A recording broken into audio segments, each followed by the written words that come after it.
Hello everyone and welcome back to a new video. So आज हमारा topic है transistors. तो ट्रांजिस्टर्स हमारी दो कैटेगरी में डिवाइडेड हैं, बाइपोलर जंक्शन ट्रांजिस्टर्स और फील्ड इफेक्ट ट्रांजिस्टर। तो इस वीडियो में और आगे की 2-3 वीडियोस में हम लोग बीजेटी के ऊपर डिस्कस करेंगे।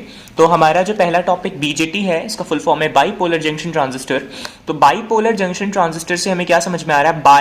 बाइपोलर मतलब कि जो हमारा यहाँ पे पोलर जो पोल्स दिख रही है हमारी ट्रांजिस्टर की, वो बाइपोलर है, मतलब ये यूनिपोलर नहीं है। इसमें दोनों तरीके का मटेरियल यूज हो रहा है, एन टाइप का भी, पी टाइप का भी। लेकिन इसमें हमारा जो मटेरियल है वो एक तरीके का जो सेमीकंडक्टर मटेरियल है वो दो तरीके के सेमीकंडक्टर के बीच में, मटेरियल के बीच में सैंडविच्ड है। जैसे कि डेफिनेशन से हमें समझ में आ रहा है, junction transistor is a 3 layer semiconductor device sandwiched of one type of semiconductor material between two layers of different types। ठीक है, तो मतलब ये सिंपल सेंस से कहना चाह रही है कि जो सेमीकंडक्टर, जो एक तरीके का सेमीकंडक्टर है, वो दो तरीके के सेमीकंडक्टर के बीच में सैंडविच है। ठीक है, अब बेसिकली हमें क्या जानना है? अब ये जो चीज हमने 3 तरीके का लगा दिया तो वो सेमीकंडक्टर मटेरियल, बट ये है क्या, इसमें 3 कंपोनेंट जो हमारे हैं उनकी नेमिंग्स हैं। एक होता है एमिटर, दूसरा होता है बेस, तीसरा होता है कलेक्टर। ठीक है, अब हम लोग बात करने जा रहे हैं एमिटर, बेस और कलेक्टर के बारे में। ठीक है, अब ये जो मेरा एमिटर है ना, ये जो मेरा एमिटर है ट्रांजिस्टर में, एमिटर ये क्या होता है? हेवीली डोप्ड होता है। हेवीली डोप्ड, यहां से आपको बहुत कॉन्सेंट्रेटेड रहना है क्योंकि यहीं से आपका मेनली लेक्चर स्टार्ट हो गया। एमिटर हेवीली डोप्ड है। ठीक है, बेस हमारा उसके बाद दिख रहा है हमको बी बेस। बेस हमारा क्या होता है? लाइटली डोप्ड होता है, लाइटली डोप्ड होता है। और जो मेरा कलेक्टर होता है उसकी जो डोपिंग है वो in between emitter and base है, तो उसको हम लोग बोल सकते हैं कि ये मेरा मॉडरेटली डोप्ड होता है, मॉडरेटली डोप्ड। अब अगर हम बात करें इनकी थिकनेस के बारे में, कि भाई जाहिर सी बात है, अगर हम कोई भी NPN लगा रहे हैं या फिर PNP लगा रहे हैं तो उसमें एमिटर और बेस और कलेक्टर की जो मोटाई, जो थिकनेस है वो कितनी है? तो जो मेरा एमिटर होता है ना, उसकी जो विड्थ होती है वो मॉडरेट होती है।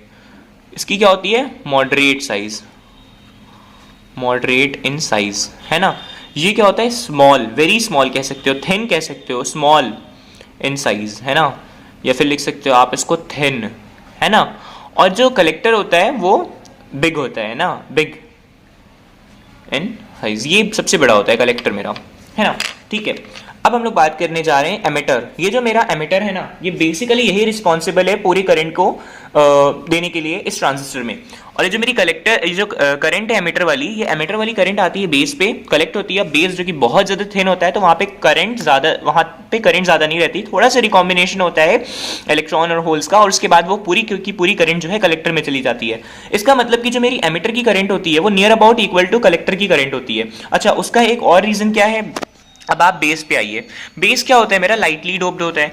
अब जो भी चीज लाइटली डोप्ड है, आपको पता होगी ये बात, जो चीजें लाइटली डोप्ड होती हैं उनकी कंडक्टिविटी डिक्रीज हो जाती है ना। तो मतलब अगर बेस मेरा लाइट डोप्ड है तो जाहिर सी बात है कंडक्टिविटी डिक्रीज है, तो मतलब कंडक्टिविटी कम है, तो इसका मतलब कि जो मेरा उसकी जो कंडक्टिविटी कम है तो मतलब करंट भी उसमें से कम पास करेगी। मतलब इसका मतलब कि जो बेस की जो करंट होती है वो नेग्लिजिबल करंट होती है, या फिर आप कह सकते हैं नियर अबाउट जीरो होती है।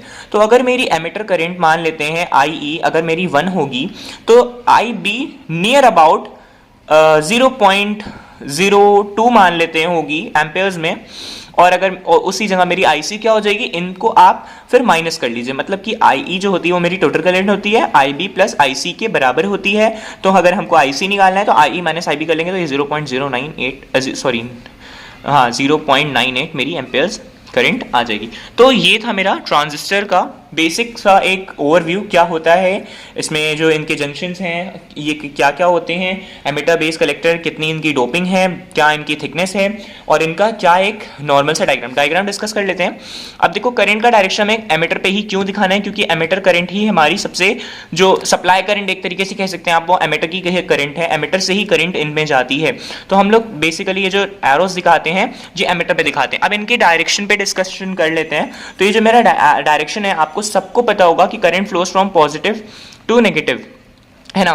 तो PNP, ये मेरा P है, ये मेरा N है, ये मेरा P है। ठीक है, तो positive to negative, P to N current का फ्लो हमने दिखा दिया इस तरफ, और NPN NPN क्या होता है, अब देखो यहाँ पे N है, P है, N है, current flows from positive to negative, तो इस तरफ दिखा दिया, और दिखाना कहाँ पे, सिर्फ और सिर्फ एमिटर में।